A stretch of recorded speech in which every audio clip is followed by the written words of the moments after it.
신명기 13장 12절부터 18절. 내 하나님 여호와께서 내게 주어 거주하게 하시는 한 성읍에 대하여 내게 소문이 들리기를 너희 가운데서 어떤 불량배가 일어나서 그 성읍 주민을 유혹하여 이르기를 너희가 알지 못하던 다른 신들을 우리가 가서 섬기자 한다 하거든 너희는 자세히 묻고 살펴보아서 이런 가증한 일이 너희 가운데 있다는 것이 확실한 사실로 드러나면 너는 마땅히 그 성읍 주민을 칼날로 죽이고 그 성읍과 그 가운데 거주하는 모든 것과 그 가축을 칼날로 진멸하고 또 그 속에서 빼앗아 차지한 물건을 다 거리에 모아놓고 그 성읍과 그 탈취한 전부를 불살라 내 하나님 여호와께 드릴지니 그 성읍은 영구히 폐허가 되어 다시는 건축되지 아니할 것이라.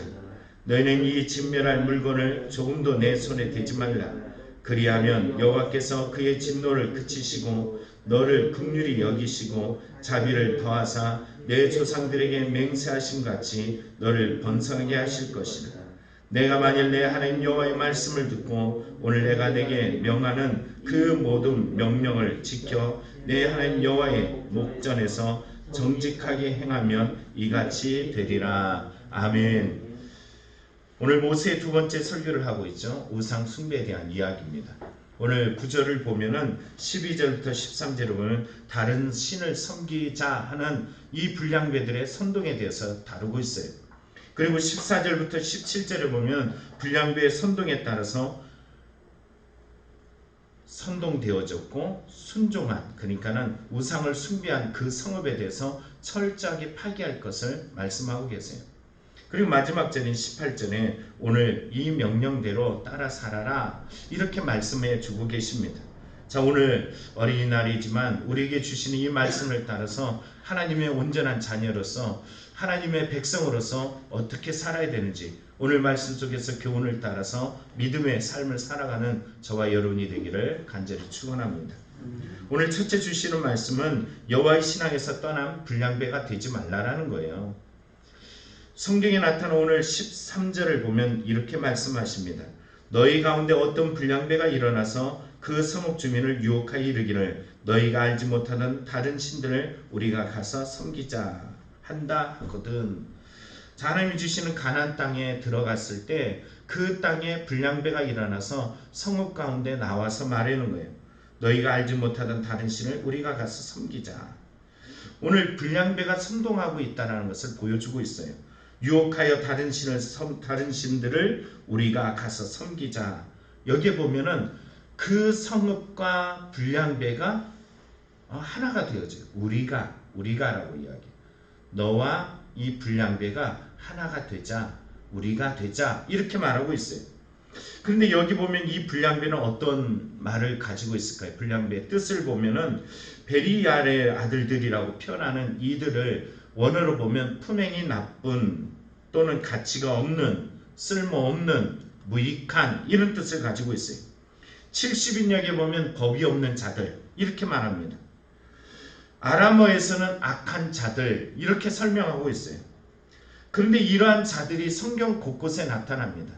사사기에 보면은 불량배가 나와요. 어떤 사람이냐 하면은 레위 사람이 첩을 데리고 기브아 성에 갔을 때 그 불량배들이 레위인을 내어놓으라는 거예요. 이 불량배들이 원하는 것은 뭐냐 하면은 여자가 아니에요.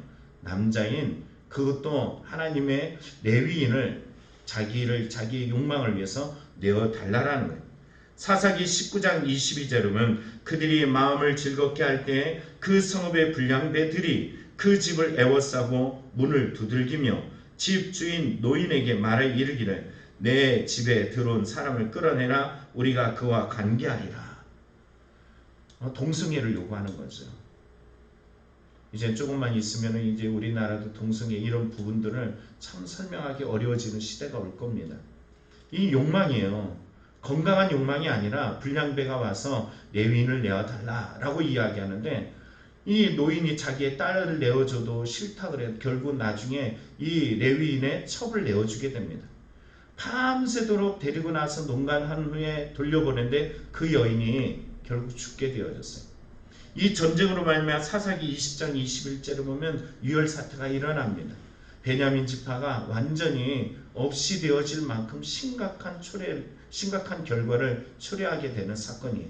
바로 이 문제를 일으킨 자들이 누구예요? 영적 문제가 자기의 욕망이 되어지고 그리고 한 지파가 몰살하는 이런 큰 어려움을 만들었던 그 시초, 그게 뭐냐면 불량배들 때문이에요. 불량배들. 또 성경에 보면 사무엘상의 엘리 대제사장, 거룩한 땅인 실로에서 이곳에 엘리 대제사장인데 그의 아들 보면은 제사장이에요. 홈리와 비느하스인데 이들을 성경은 뭐라 그러면 불량배들, 동일한 불량배들, 이 단어를 씁니다. 사무엘상 2장 2절에 보면 엘리의 아들들은 행실이 나빠 여호와를 알지 못하더라. 성경에 나타난 내용을 보면 이들이 제사장인데도 불구하고 성경은 뭐라 그래요? 행실이 나빠라는 이 말을 바로 불량배라는 뜻이에요. 쓸모없는 이런 뜻을 가지고 있습니다. 이들이 예배를 무시했어요. 여호와를 알지 못했어.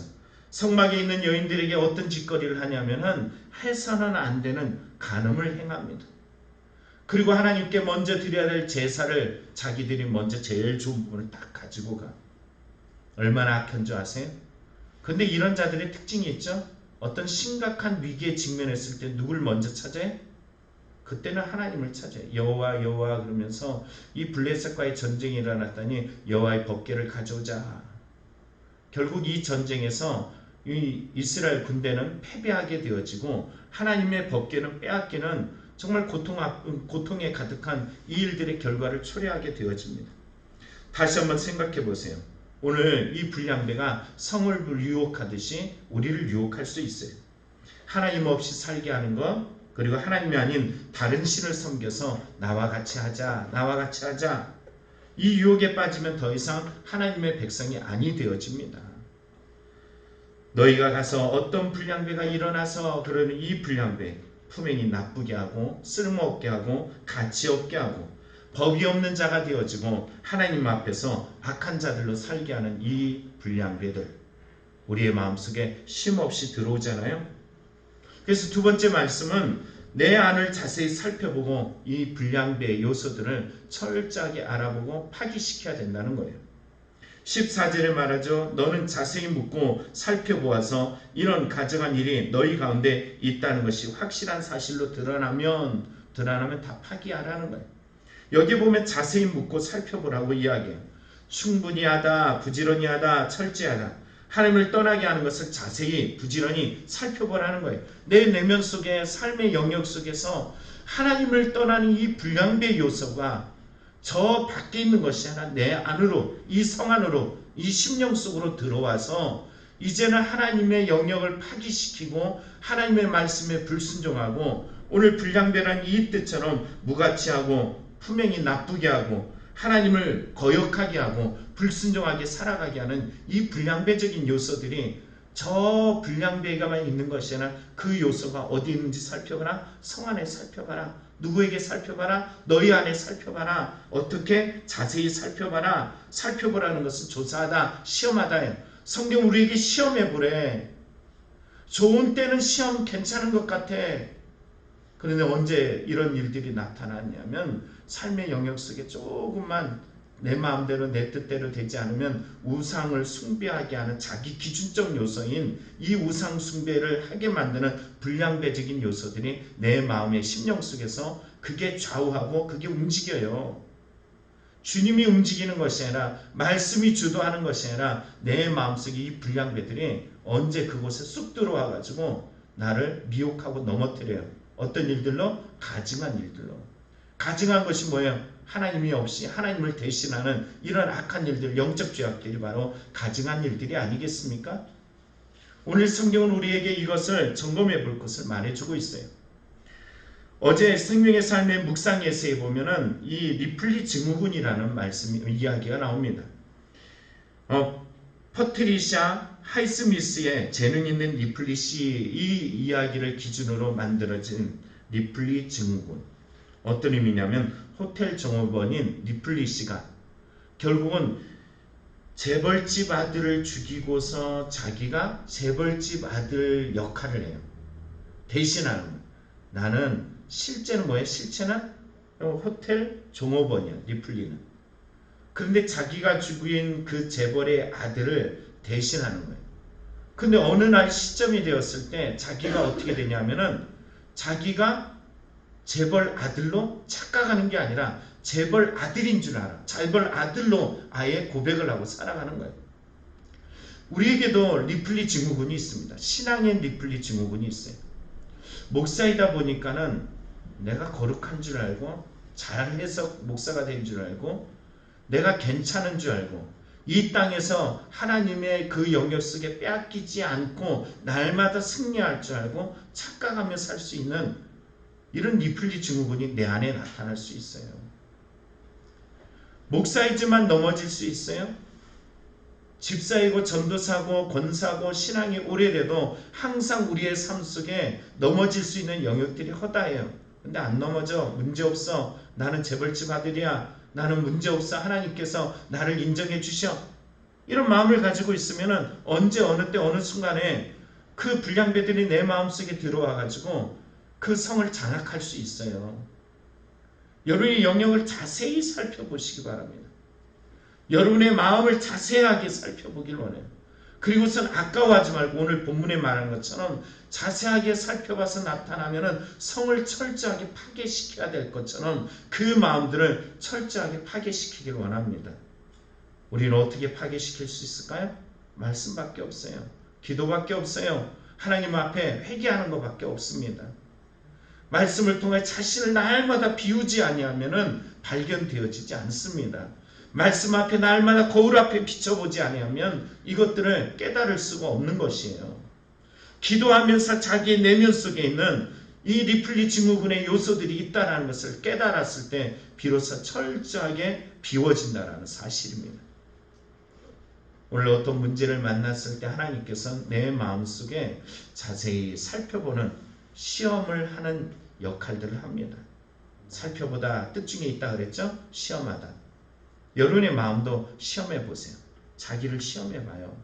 하나님에 의해서도 여러분들 하나님께서 테스트해 보겠지만 여러분 스스로도 한번 시험해 보시기 바랍니다.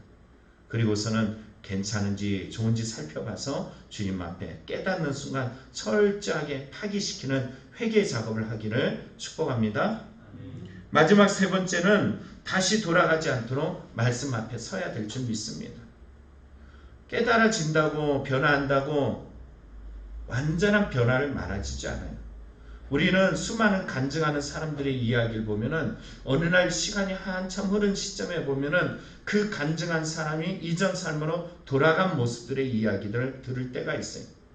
근데 그 사람의 이야기가 그 사람만의 이야기가 아닐 수 있어요. 누구의 이야기가 될 수 있냐면 내 이야기가 될 수 있어요. 사울처럼 사울 왕이 참 신앙이 좋았는데 겸손했는데 어느 날 왜 저렇게 되었을까? 그런데 그게 누가 될 수 있다고요? 내가 될 수 있어요.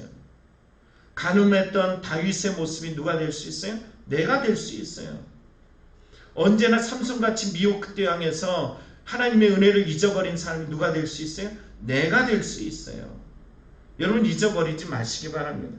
17절에 말하죠. 너는 이 진멸할 물건을 조금도 내 손에 대지 말라. 그리하면 여호와께서 그의 진노를 그치시고 너를 긍휼히 여기시고 자비를 더하사 내 조상들이 맹세하신 같이 너를 번성하게 하실 것이라. 성경에 나타난 이 내용을 보면은 이 물건, 진멸한 물건을 딱 놓고서 보면은 이제 미혹을 당하는 거예요.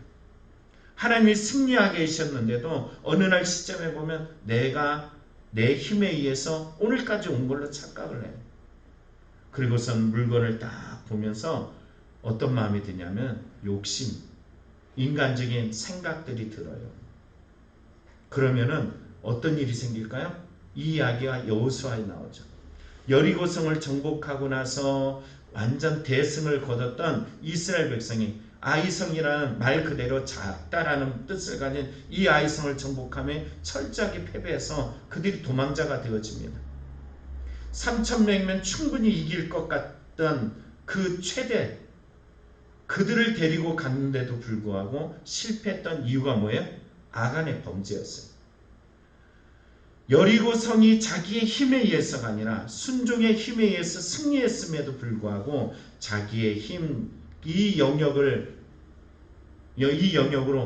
하나님의 전쟁, 거룩한 전쟁을 실패하게 한 것이 바로 아간의 범죄였어요. 내 마음에도 마찬가지. 어느 날 어느 순간에 그래요. 목사가 돼서 이만쯤 한 게 내 힘인가? 오늘 이만큼 내가 살아온 것이 나의 힘인가? 내가 권사가 되고 집사가 되고 전도사가 되고 오늘 이 순간까지 살아온 것이 나의 힘에 온 거 아니야? 하면서 자기의 이름을 높이고 자기의 영역을 확장시키는 이 살과 같은 범죄자들이 내 마음속에 일어날 수가 있습니다. 그러지 않기 위해서, 유혹당하지 않기 위해서 어디에 서야 된다? 말씀 앞에 서야 된다. 여러분이 말씀 앞에 서지 않으면 언제나 미혹당해요. 창세기 3장의 하와의 모습이 우리 안에 쉼없이 들어와서 미혹당에 넘어질 수가 있습니다. 오늘 성경은 우리에게 말씀하신 18절에 이렇게 말합니다. 내가 만일 내 하나님 여호와의 말씀을 듣고 오늘 내가 내게 명하는 그 모든 명령을 지켜 내 하나님 여호와의 목전에서 정직하게 행하면 이같이 되리라. 이같이가 뭘까요? 번성하게 되리라는 거예요. 우리의 삶의 영역이 은혜의 영역으로, 하나님의 감사의 영역으로, 축복의 영역으로 변화될 줄 믿습니다. 말씀이 없는 자는 늘 불평하는 자리, 원망하는 자리, 비교하는 자리, 그리고 그 자리에서 또 자신이 옳다라는 자기 기준점에서 살아가요. 그러나 오늘 이 시점에 나온, 오늘 이 시간에 예배드리는 여러분들은 가정에서나 교회에서나 삶 속에 항상 모든 것이 나의 나됨이 하나님의 은혜로다 고백했던 바울의 고백처럼 이 은혜들을 까먹지 않기 위하여 날마다 깨어 기도하고 말씀 속에 살아가는 믿음의 성도들이 다 되기를 간절히 축원합니다. 기도하겠습니다.